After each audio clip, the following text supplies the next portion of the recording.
Welcome everyone, and thank you for joining us for this Giving Tuesday podcast. We are here representing Compass Ministries, and we're so glad you've joined us because today we're going to have a chat called Soul Care Conversations, Balancing Mental Health and Ministry. And today I'm Amanda Clewis, and I'm joined by David Field and Anchi Liu, who are both a part of Compass Ministries' care team. And today we're going to be sharing about some of our experiences in helping people who are in ministry walking through mental health issues. So we're so glad that you joined us. Now, to tell you a little bit about Compass Ministries, we're a nonprofit organization that exists to support missionaries and their families.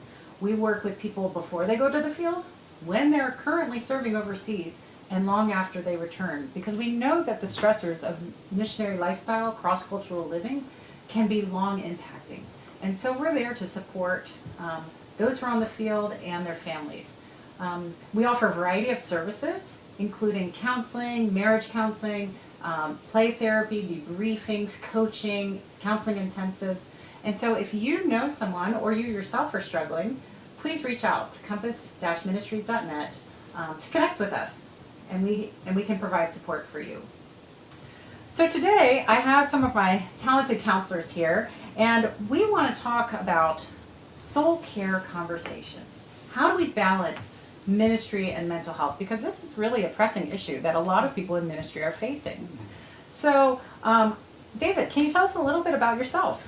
Well, I'd be glad to. And first of all, I'd like to say, Anchi and Amanda, I'm glad to be here with you and with you out there. I've had the privilege of being involved with people for a long time.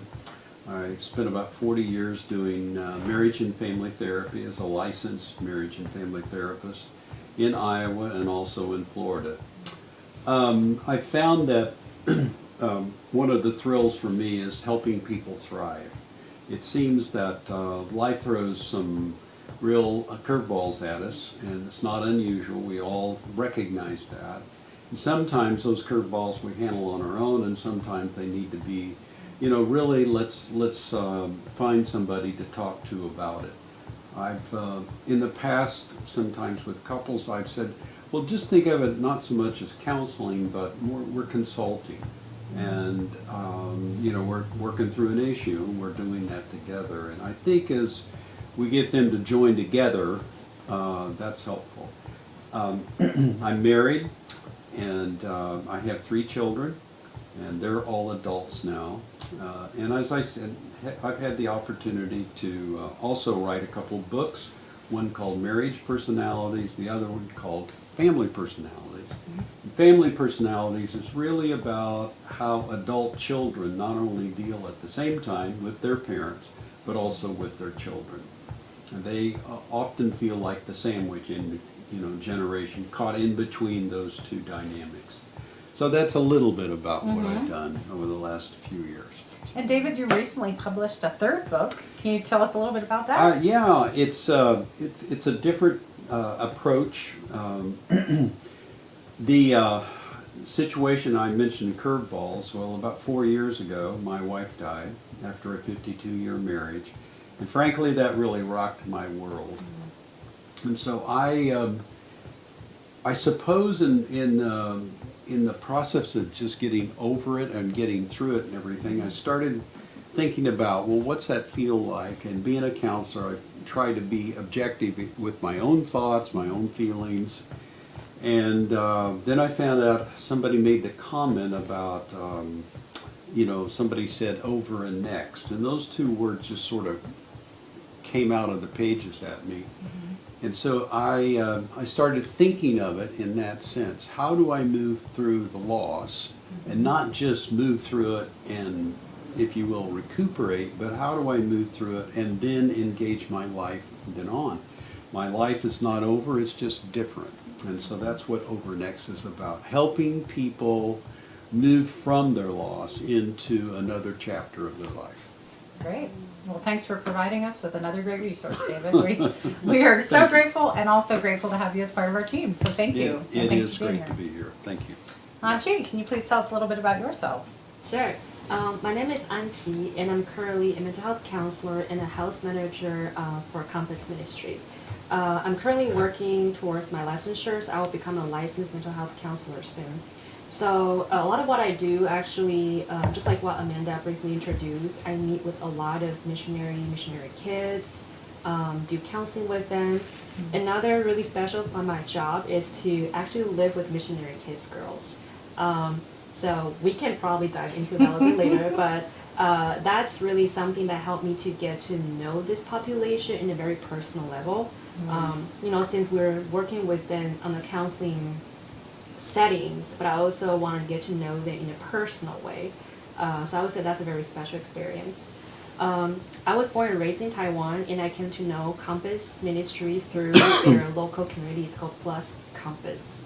That's where I met a lot of people like me who are international students, and also mainly for third culture kids and missionary kids. So I really found like a sense of belonging in a really interesting way, even though none of us, we came from very similar background. But that's when I found like, wow, like I can actually talk to these people in English, even though they're not really American, but they are. So that's where I found like this is very something that's speaking to my heart. And later on, I was recruited by Compass Ministry and started working with them since 2023. And I love having Anchi on our team, so thanks for being a part of it. Great. And my name is Amanda Clewis. I'm the clinical director here at Compass Ministries, and I'm a licensed mental health counselor. I'm a mom of 4 kids whom I love dearly, and we are, as a family, we served the Lord overseas as missionaries in Kyrgyzstan.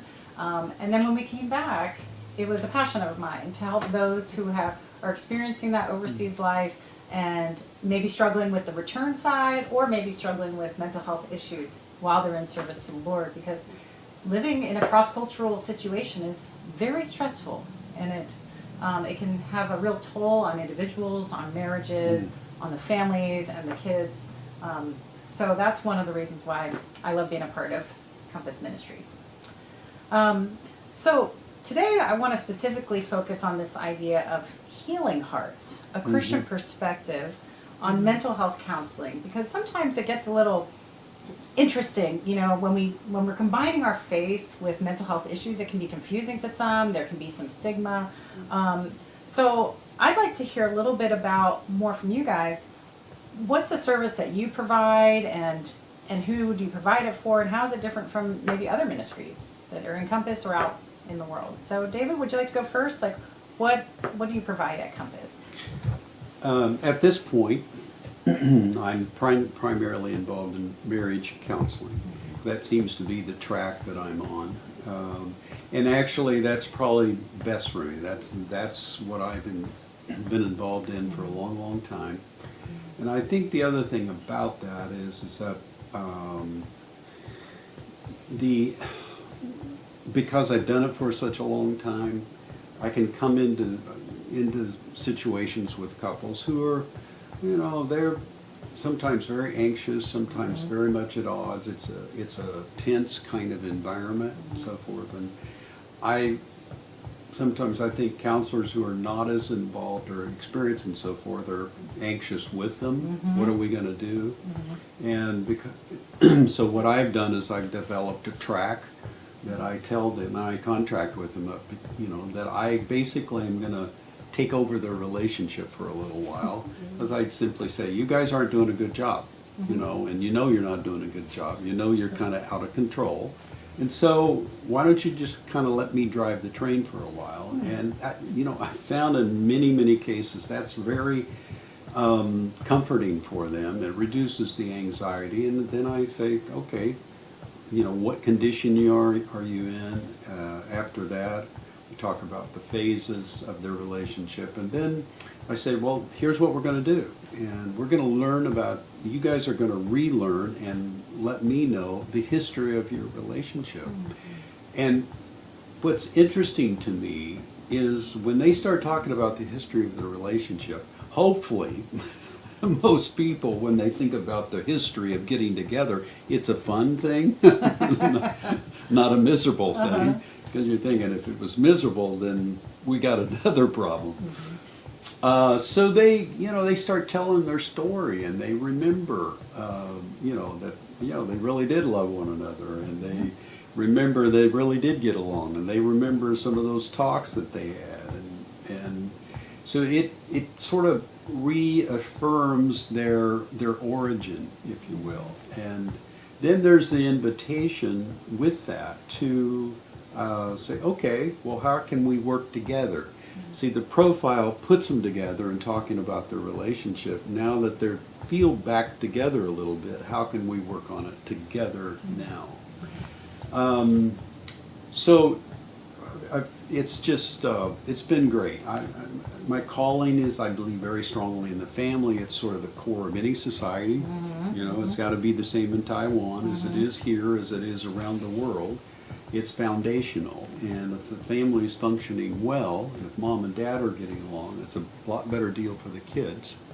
And the other thing they learn by osmosis is they learn how to negotiate in a relationship as they move forward in their own life. So it's a little bit about what I've done. So.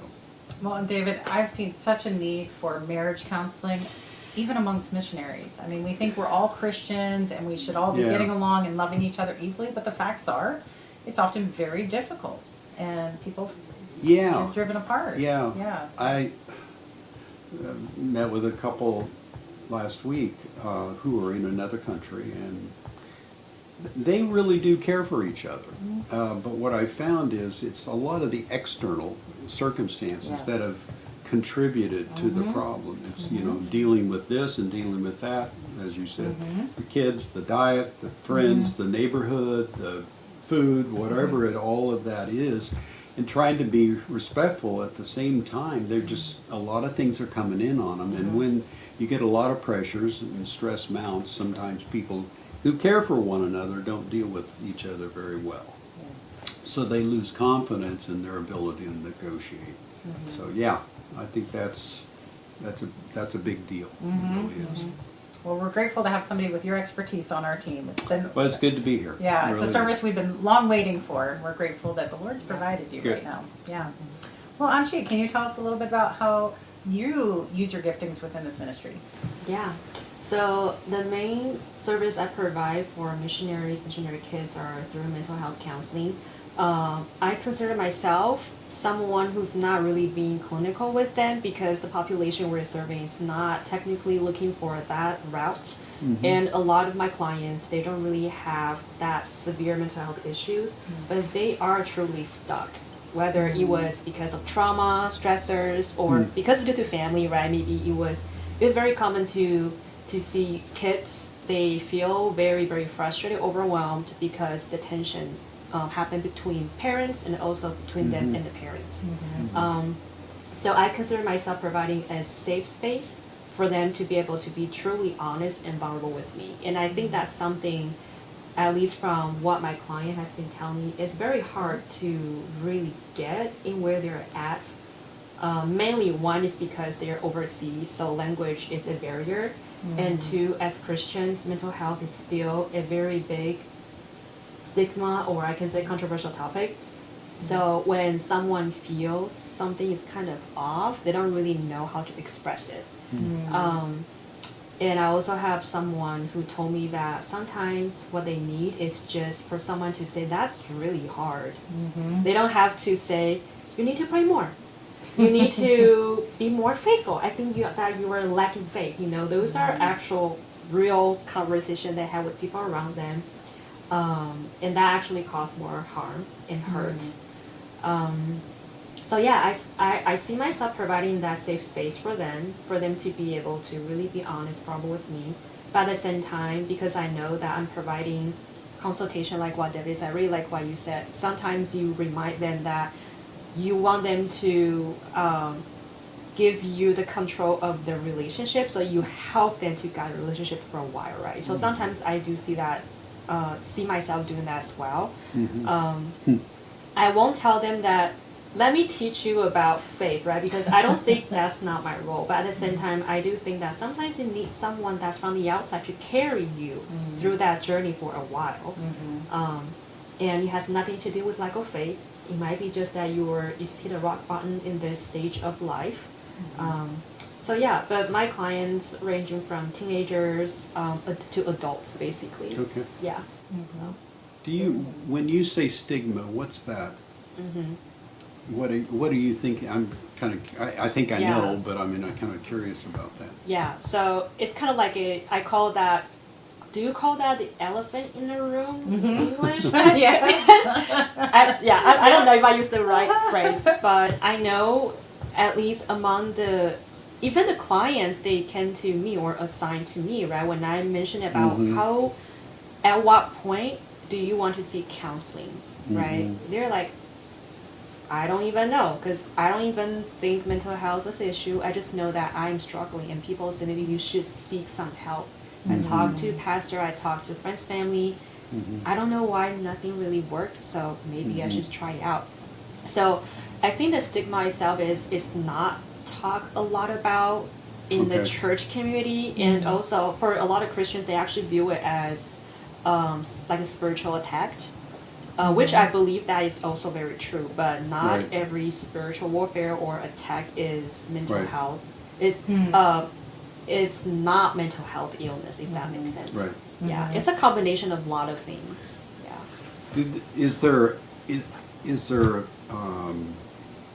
I think you kind of said it, is there a sense of that I'm failing in my Christian walk if I'm having difficulty? A sense of failure, yes.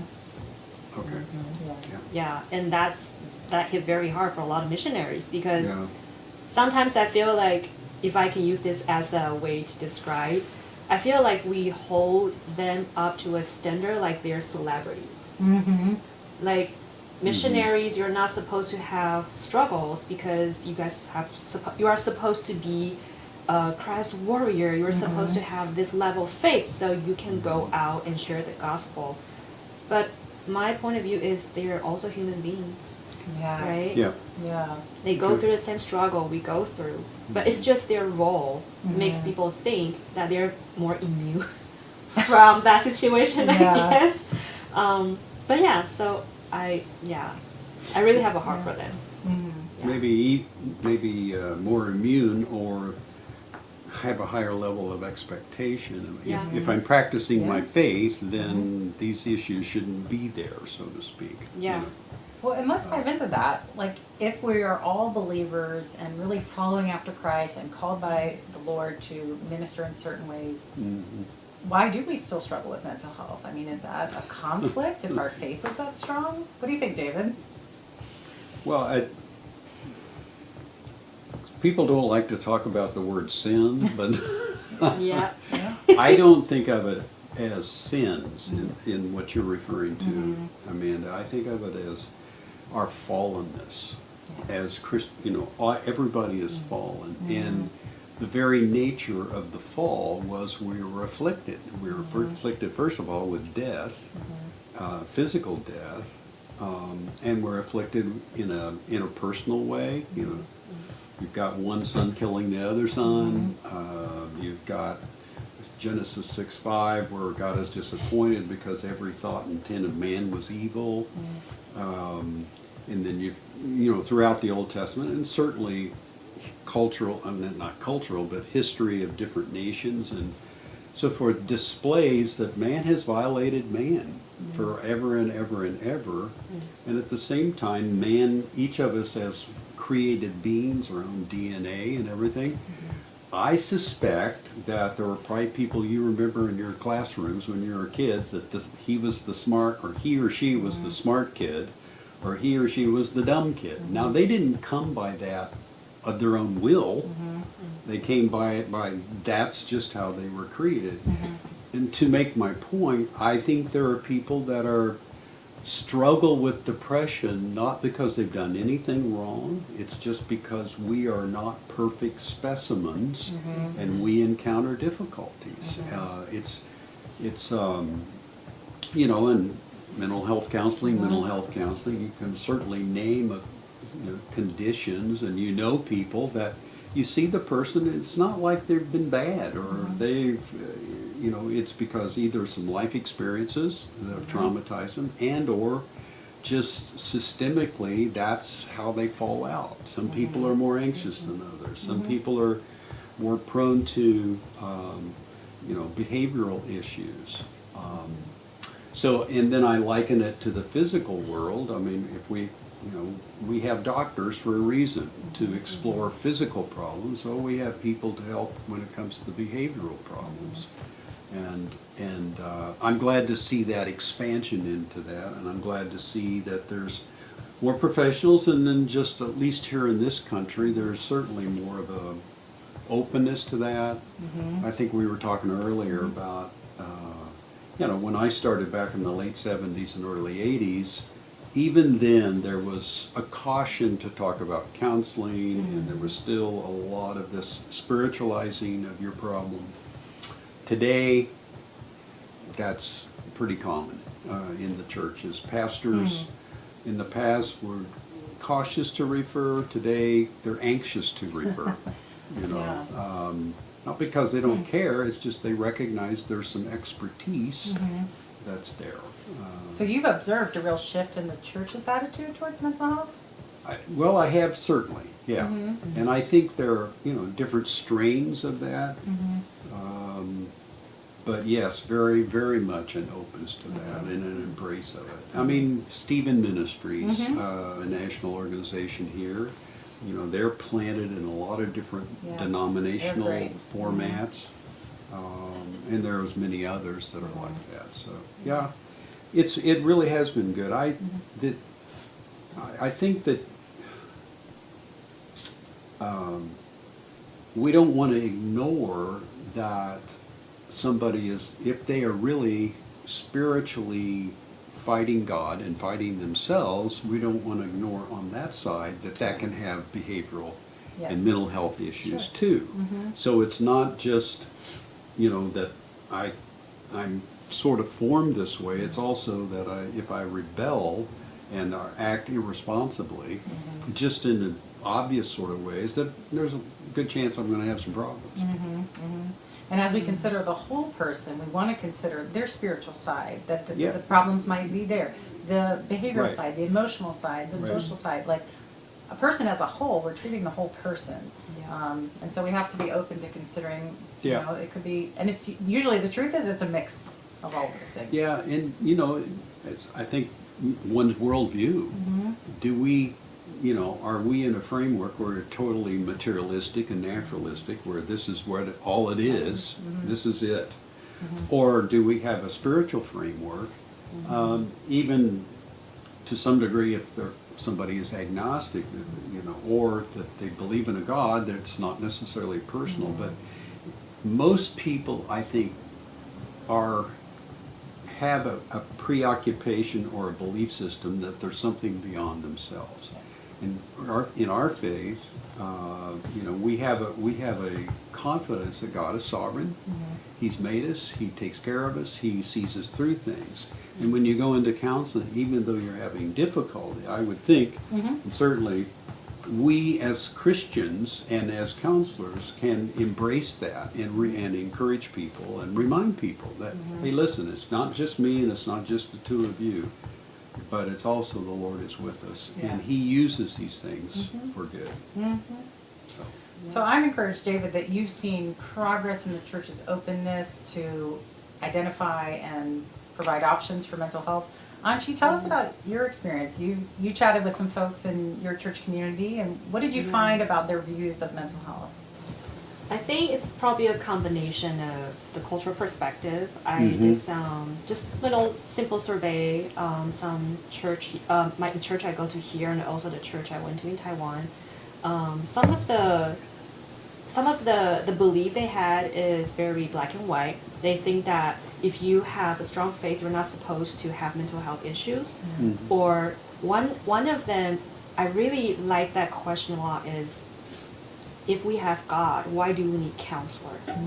Yeah. That's a good And one. yeah, and I think to answer that specifically, I think with that question, there's a understanding or maybe a perspective about it's either mental health counseling dominates and take over the whole caring part, or God takes care of it. But just kind of like combining what both of you guys were mentioning, it's a holistic, comprehensive approach. I think for, at least for Compass Ministry, we're not trying to take over what God is doing for these people. We're just going to be the aid, like the assistant alongside with that. And just to understand that it's not, I think what David mentioned, it's not just because of sinful nature, it's not just because some physiological situation or anything that is from your family. It can be a combination of all of that. So for people to focus, start analyzing about, is it from my family? Is it from the thing I did in the past that was sinful? I think it really distract them from the healing and the recovery side. I'm not saying that that is not important, but I think that for us to really truly look at how we can help these folks, we need to really think about everything that we can. That means that consulting to pastors, people you trust, you know, talking to friends and family, and if they all feel like this is something more than just, you know, spirituality, then you might need to seek mental health help. So my perspective is like that. I don't think that is a standalone issue. It's not just because, it might be true that because of lack of faith, someone decided to do something that is illegal or something that is impulsive, but also we cannot deny the fact that it might be something deeper down that is mental health issue. So that's why I said that it's a combination of a lot of things. Yeah. And is there anything that we can do in the counseling community to facilitate a healthier perspective from the churches of what mental health is? Yeah, I would say, because if you're not in that person's shoes, you would never know what's going on. And also depend on how much that person share with you. They probably will intentionally leave out some information because they don't feel like they can trust you. Not in the bad way, just because they don't feel they can trust someone yet. We cannot really know what they're struggling with. So I think it's not inappropriate. It's not appropriate for us to start talking about, you should do more of this, do less of that, and do this and that. Unless, okay, if we know that this person is actually involving in some addiction problem or something illegal, then yeah, you do need to set a break for those people. But I don't think that we're in a place to judge them. In Matthew, God actually reminded us that we are nowhere to judge other people's sin because we're also sinful, right? So I don't know why when it comes to mental health, a lot of people just start pointing a finger like, yeah, you probably it's because you're not praying enough. Probably you're just not faithful. Is it because you haven't come to church for a while? That's why, like, those are just examples I have, which I actually heard people talk about before. So I think that really just to be able to listen and say, you know what, that's really tough. How can I help? Even though you don't really know, if you don't really know the situation, maybe you're not someone who's clinically trained, that doesn't matter. I think just to be with that person and really provide that care without judgment, I think that will really be able to help whoever is struggling to really get them close and not feel like they just want to run away from church. And that's something I see a lot of people were doing. They don't feel like they're accepted. That's why they run away. It's not because of their mental health, actually. It's because they feel like when I'm in my lowest, people were like, no, you're not doing it right. That's why they stay away from Christ and stay away from church. Do you, I'm wondering here, I'm kind of curious from both of you, would it be a difference if we used a different word than mental? If we used behavioral, or if we used struggling time? If I at least here being U.S., days gone by, mental health was you were incarcerated Yes. in a facility, or you were crazy, or and it didn't have the flavor of somebody just going through a struggle or going through some behavioral issues. It had the feel of somebody was really wacko. So I know there are some organizations that have, Cigna, is no longer, it's Cigna Behavioral Health. Then there's others that are, so I don't know. I mean, I'm thinking of your take on that as far as the church that you were a part of or are a part of in Taiwan, and if there was a different word to talk about that. They prefer to use physical health. So I'll give you guys an example, and it also happens a lot in my previous work. Yeah. Like we know the symptoms of anxiety, right? You will experience insomnia, especially for females. You will feel like increased heart rate, all that. Yeah. A lot of people, they will focus just on the physical symptoms instead of looking at the holistic view. Be like, I have insomnia, I have all this heart rate issue, high blood pressure. Is it because I'm nervous? It's very hard for them to help to piece all these things together. So I think that at least in my culture and people I talk to, they tend to focus on just one piece of this big issue. Okay. And then, of course, looking for medical help. Check their heart, put on a device for a week and check everything, and if everything came out okay, then they will be like, maybe it's spiritual. Maybe I should just pray more and do more of it. But in terms of what different languages we can use, I honestly think that in my culture, I have to avoid saying emotions and feelings as two words. It's very hard for people to actually start talking about that. Okay. How do you feel about it? No, I would say, what do you think? Okay. Yeah. Yeah, that's That's the difference between cultures. That's safer. I'm not Yeah. revealing myself. Yeah. And I wonder about that culturally. Yeah.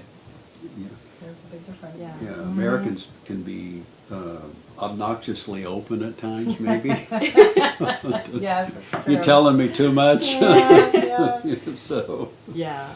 And other, Why don't you Well, want? Oh, sorry. I wonder another, the honor society in other cultures, we don't have that so much here. I mean, does that play into? Yeah, I think the collective Am I mindset. dishonoring my parents if I have an issue or whatever? Yeah, I would say in a good way, the upbringing or most Asian culture is to honor the authority, honor people who are older than you. So we look at how your behaviors, how your expression is going to affect other people. Basically, what you do, how it's going to affect other people. So Collective mindset. yeah, so in a way we can be people pleasing, that's the result of it, right? So we will be very careful in how we say and what we say. So that's why feeling is a very individualistic thing, right? Okay. I feel like you don't care about me. That's your personal feeling. Yeah. It's not fact. But in the US, I learned that your feelings can matter, if you use it in the right scenario. It's actually good for you to help the other person to know how to care and get closer to you. But I think in Asian culture, it's very hard to use that in a way to communicate. Yeah, that makes sense. Yeah. Well, that's sort of my Yeah. concept, if you will, of the Asian type approach to things. I don't know how it would be as far as Latin. That if that would be a different kind of thing, or what. I mean, each culture comes with its worldview and perspectives of things they value, and the strongholds they hold on to. We've had quite a few family situations where it's a Latin and American mixed couple, mixed family, and so that's creating diversity and conflict within the marriages and within the family. So, especially when you're working with cross-cultural workers, you have a lot of intermixing of the cultures, not only the culture of the mother and the culture of the husband, the kids, and then wherever they're choosing to live, which is often a third place. So we have to really, as we're seeking how to help people, we have to consider all of those elements and as to what's going to be most effective for helping this person through it. Yeah. And Anchi, I wanted to kind of point out, you had mentioned providing a safe place for people Yeah. where they feel safe enough to really express what it is they're struggling with. And I think that that's one of the big barriers that people in our audience and our communities face when they're considering, okay, I'm struggling and I don't know a safe place to go. Because let's say you're a missionary on the field and, Right. and you're having either a marital problem or a personal problem. There's risk if they tell their team leaders. There's risk that they tell their agency, like, hey, I'm struggling. They could be reprimanded. They could be told it's a sin issue. They could lose their jobs. They could be told they have to move home. And I mean, their whole world can blow up. And I think that's one of the biggest barriers that our people in our audience face as they're looking for help. Like, I feel stuck. I know I'm in trouble. What can I do about it? And that's where I love that Compass Ministries is open sourced. We partner with a ton of Christian mission organizations, a ton of churches, but we're not part of them. So we're not reporting back to anybody. You know, we're under the bounds of confidentiality, so that if somebody comes to us and said, I'm really struggling with a sin issue or a personal issue, okay, we're here to help you. It's safe. It's safe. And so ideally, we can create a context that feels safe for anybody, no matter what their culture. So we do have to adapt, you know, to the culture that our clients are coming from. But I think that's one of our core things, that we want to provide a safe place, and with people who understand the cross-cultural dynamics that these folks are living in.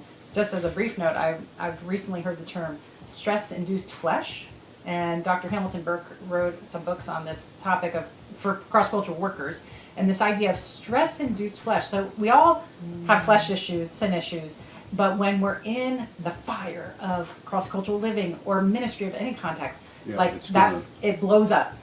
And so I've been kind of mulling over that idea, stress-induced flesh. So like issues that are very small in a marriage, or, you know, not negligent, they can blow up when you're under stress. Individual issues, you know, when you're in training to become a missionary, okay, yeah, I've got these things I got to work on, but it's not a big deal. I've got a strong faith. But then under the pressure of cross-cultural life and spiritual attack, you know, so we just want to be there to help support people who are serving the Lord around the world, knowing that they're in these trenches and these fires, these intense situations. So there are people out there. You're not alone if you're facing issues. Yeah, well, I think the other additional part of counseling, while in some cases maybe it would be termed as coaching, there's always, for many people, I think there's, you know, for missionaries, they're there to serve, which implies to me they're also there to help, which implies to me that they're motivated. Okay, and so I would think a lot of people would be, you know, even responsive to this. Okay, how can we do this better? You know, and that may bring up some things that, you know, that are ball and chain around their foot that holds them back. You know, the behavioral issues and so forth. But how can we do this better? And that puts a very positive, I was going to say spin, that's not the word I want. I think it creates a positive environment and an attitude for people to actually, okay, well, what do I do about this? You know, to move forward and to embrace change, and also to be more productive. If they're there, they want to glorify the Lord. And how can I engage in that in a proactive way? And just to jump on the tail end of that, people who are going to other places to serve the Lord, they often have an outward point of view. How can I help? How can I serve Jesus? I'm going to go after it. Well, I think what they're not expecting is that self-care element. Like, oh, actually, in order to do that, I actually got to take care of me. Good point. Yeah. This vessel that God's given me. And often, sometimes that's neglected. And so it's when they're crashing and burning and saying, everything's falling apart, you know, that people like us or other support people can step in and say, hey, you actually got to take care of yourself in order to serve the Lord well. So that might mean self-care and, you know, taking care of yourself physically and emotionally, spiritually. You know, sometimes I have missionaries who say, I don't have time to spend time with the Lord. okay, well, let's go back to square one. When first started. Good luck this on that, process. right? Yeah, but like, you have to make sure that you're doing what you can to take care of yourself. You're not going to change all the culture around you and the world, but you got to start here so that you're strong enough, healthy enough to then be serving others. Yeah. There's a beauty in that, I'm out here serving the Lord, this outward thing. But to realize in your life that at the end of the day, God takes most pleasure in you being pleasured with Him. Yes. And if and as I'm pleasured with Him, I'm going to do a lot better job being out there. Yes. And we want to serve, but I guess back to your point, you can be so preoccupied with serving that you forget something that's a key element. And we're trying to please God, but remember, God's pleased when you're happy with Him and He's happy with you, and you know it. And that's your core. Our journey is ultimately He's just getting us set up for heaven. Yeah. That's one thing actually I like about working with Compass coaches and other counselors, because I noticed that's one thing very special about us is not only do we have knowledge about the cultural background, the spiritual struggle, but also we know the importance of mental health. So just what you guys were talking about, I think is very important to acknowledge, because a lot of people, I believe that missionaries, they were sent out, they do that specific job because it really speaks into their heart, they want to serve. Sure, they're called to it. Yeah. But at the same time, I know that the care for self part is actually not too much stress. I mean, we know Sabbath, Yeah. right? But Sabbath is not really about, we don't call it self-care. It's a very different language we use modern days. We don't call self-care Sabbath. We don't really do that. So that's what I like about Compass, is because we have people who have this combination of knowledge. So we not only do we acknowledge the spiritual struggle, and what Amanda, you mentioned about the reality why people cannot really ask for help. That's a real thing. I think that people who work and help missionaries, they need to have this mentality to know how to help them.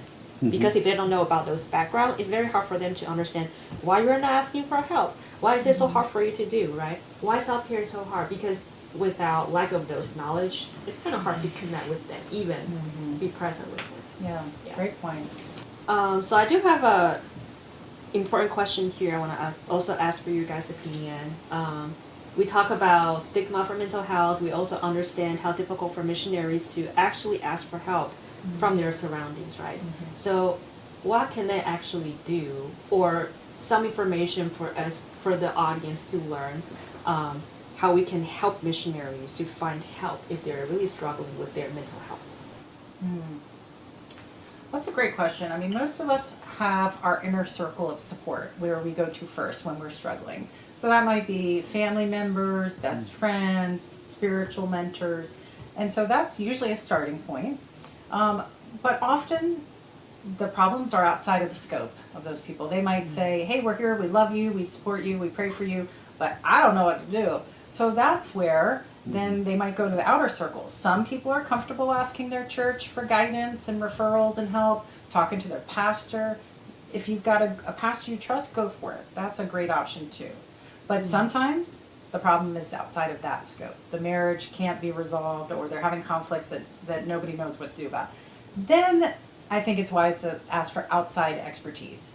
And that's where, organizations like Compass Ministries exist, where we have qualified people with decades of experience like David, and training like Anchi. Like we're here when people have tried those easier options and they've realized, I'm still stuck, I need some help. So if you get to that point, they can certainly go to our website, ask for a consultation. You're welcome to say, I don't know what service I need, I'd like to talk with somebody, and usually it'll be me that'll give you a call. So fill out the form and send me an email, and we can talk about what our options are and see what would be a good fit. Nobody's signing you up for a lifetime of counseling. It's let's hear what's going on and see what service would be a best fit.